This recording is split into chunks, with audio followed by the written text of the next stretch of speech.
National highway number 56 માંડવીથી Jhankhvav સુધી ખરાબ થઈ જતા આદિવાસી હિતરક્ષક સમિતિએ રસ્તા રોકો આંદોલનની ચીમકી આપી છે. હિતરક્ષક સમિતિના પ્રમુખ જગતસિંહ વસાવા દ્વારા આ ચીમકી આપવામાં આવી છે.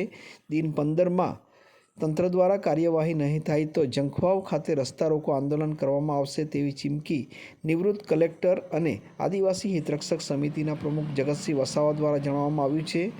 છેલ્લા કેટલાક સમયથી ઉપરોક્ત માર્ગ બિસ્માર હાલતમાં છે, ત્યારે લોકોની મુશ્કેલીને લઈ આંદોલન કરવાની જગતસિંહ વસાવા દ્વારા જાહેરાત કરવામાં આવી છે. માંગરોળ તાલુકાના ઝંખવાવ ખાતેથી નેશનલ હાઈવે પસાર થઈ રહ્યો છે. આ સંદર્ભમાં નિવૃત્ત કલેક્ટર જગતસિંહ વસાવા પ્રતિક્રિયા આપી રહ્યા છે.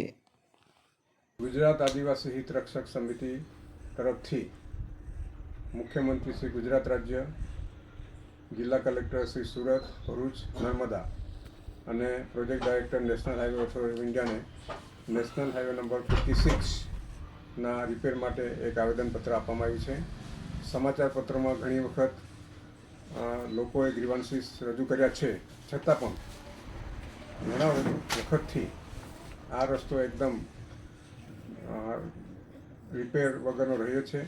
ખાડાઓ, મોટા મોટા ખાડાઓ પડ્યા છે અને ખાડાઓને પૂરવા માટે આજ દિન સુધી કોઈ પણ કાર્યવાહી નેશનલ ઓથોરિટીએ કરી નથી. અને મુખ્યમંત્રી શ્રી એમ કહેવા માગે છે કે અમારું આ ગુજરાત મોડેલ છે એટલે રસ્તાઓ બધા સારામાં સારા હશે, પરંતુ આ જે શિડ્યુલ એરિયા છે, આદિવાસી વિસ્તાર છે, એ વિસ્તારને એ લોકોએ સદંતર એનો એકદમ બાજુમાં રાખીને અને આ રસ્તાઓને કોઈ પણ પ્રકારનું ધ્યાન આપેલ નથી.